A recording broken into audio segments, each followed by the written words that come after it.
E aí pessoal, tudo bom? Eu sou o professor Maicon, expert em desempenho escolar, e hoje eu vou explicar para vocês qual é o principal problema da escola.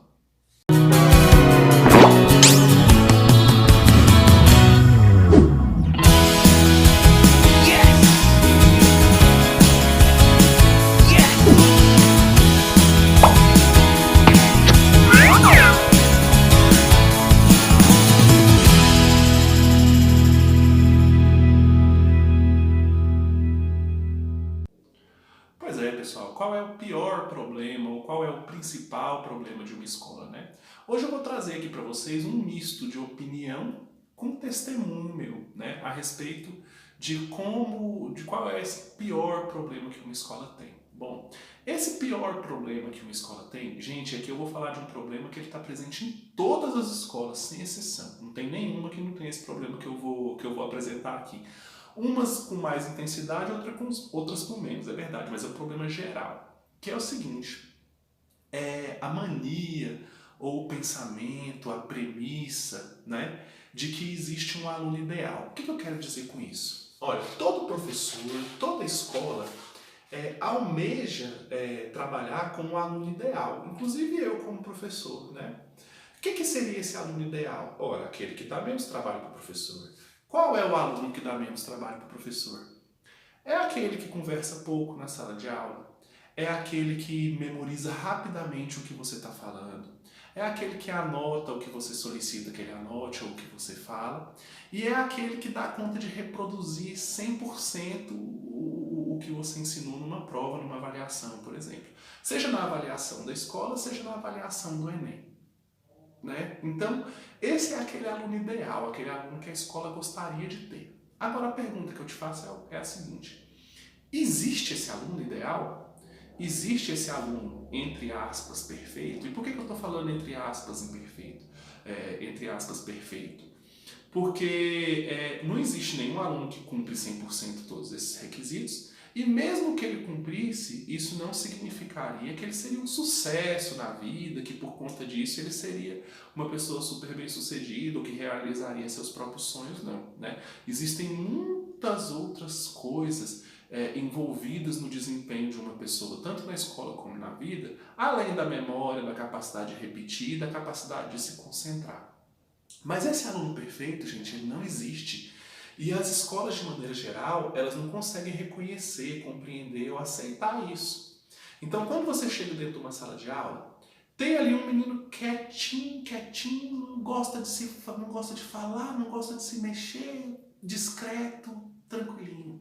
Ao mesmo tempo, tem um outro agitado, enérgico, fala pra caramba, corre, pula, quer falar com você, quer chamar sua atenção.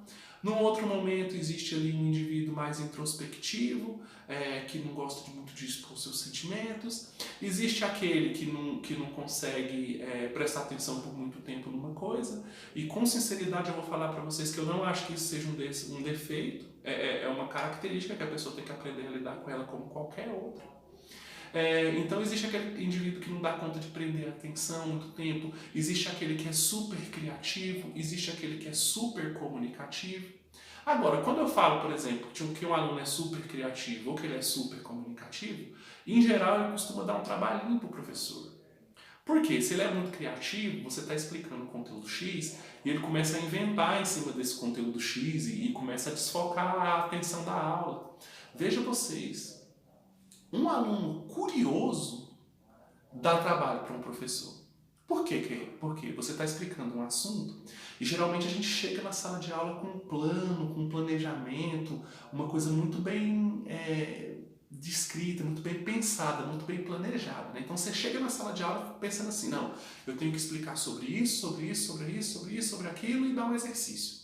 Aí você começa a explicar um conteúdo e um aluno, esse que é muito curioso, começa a viajar na maionese e começa a te fazer pergunta que te tira do assunto, que te tira do assunto, que te tira do assunto. Você vai tentando responder o menino ao mesmo tempo que você volta, quando pensa que não, periga até você dar um corte, dar uma resposta no menino para ver se ele deixa você fluir com o seu planejamento. Agora veja você, gente, existe coisa melhor para você pedir ou esperar de um aluno do que a curiosidade? Meu Deus, a curiosidade é a melhor coisa do mundo para um estudante.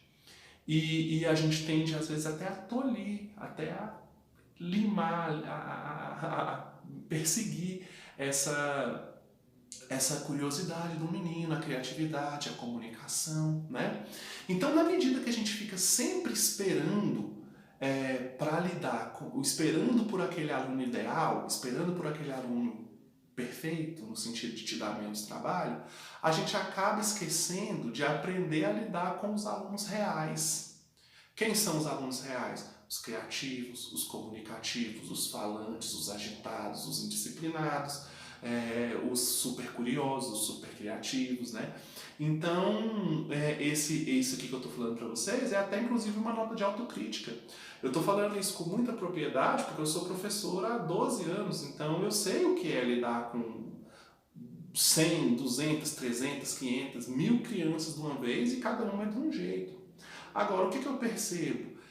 Que às vezes na tentativa de encaixar o aluno dentro de um padrão, ou na esperança que você tem de um dia ter uma turma ideal, uma turma perfeita, a gente acaba se esquecendo de oferecer o melhor para os alunos reais.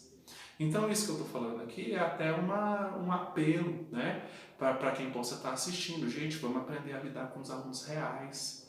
Vamos olhar para um aluno agitado e entender que aquela agitação não é defeito. Eu não estou dizendo que não dá trabalho, eu não estou dizendo que você tem que aceitar todo e qualquer comportamento que o aluno apresentar, não. A escola também, enquanto ambiente de socialização, também é um lugar da pessoa aprender a manter o decoro, a manter o respeito, a manter o comportamento adequado para cada ambiente, né? Mas o fato é que a gente também não pode enxergar nisso um defeito. Talvez a gente tenha que enxergar uma superagitação de um aluno, por exemplo, como algo a ser trabalhado, mas como uma característica boa. Porque senão a gente acaba pegando esse aluno que só é agitado, pregando nele um rótulo de mau aluno, e a partir do momento que ele aceita esse rótulo de mau aluno, ele nunca mais vai ser bom, nem vai querer ser um bom aluno.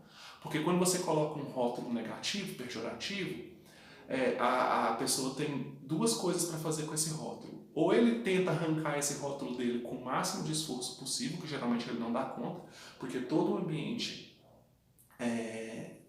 influencia, estimula ele a manter esse rótulo, ou ele aceita esse rótulo e passa a supervalorizar ele. Então não se engane, tem aluno que tem vergonha de tirar nota boa. Tem aluno que se você dá um 6 no boletim dele lá, ele chega a pensar, ué, mas o que vai ser feito com a minha reputação, com essa nota azul aqui? Isso acontece, tá? Então, não no nível consciente, é claro que uma criança, um adolescente, uma criança, um aluno não fala isso de maneira consciente para você. Mas no inconsciente acaba que é mais ou menos isso que ele sente. Então, o apelo, a ode desse vídeo que eu estou fazendo aqui é isso. Vamos aprender a lidar com os alunos reais. E se você é pai, você é mãe, você que está assistindo esse vídeo, se você tem um filho, o seu filho é um aluno real. As características dele não são defeito. Talvez são traços a serem trabalhados, a serem regulados, né? Mas defeito por si só não é. Você nunca deve duvidar do seu filho porque ele é agitado, ou porque ele fala demais, ou porque ele conversa demais, a pensar que ele não vai ser um sucesso na vida. Não, ele vai ser. Ele vai aprender a encaixar essas características dele para as diversas situações da vida dele. Tá certo? Gente, muito obrigado. Se você gostou desse vídeo aqui, deixa um like aí no YouTube aí que ajuda a mostrar o conteúdo para mais pessoas. Toda semana tem conteúdos desse tipo aqui no canal, então se você gosta desse tipo de conteúdo, se inscreve aí no canal. Se você está assistindo no Facebook, segue essa página. Se você está assistindo no IGTV, segue esse Instagram aí do Experts, tá certo? Muito obrigado, pessoal. Até o próximo vídeo. Tchau, tchau.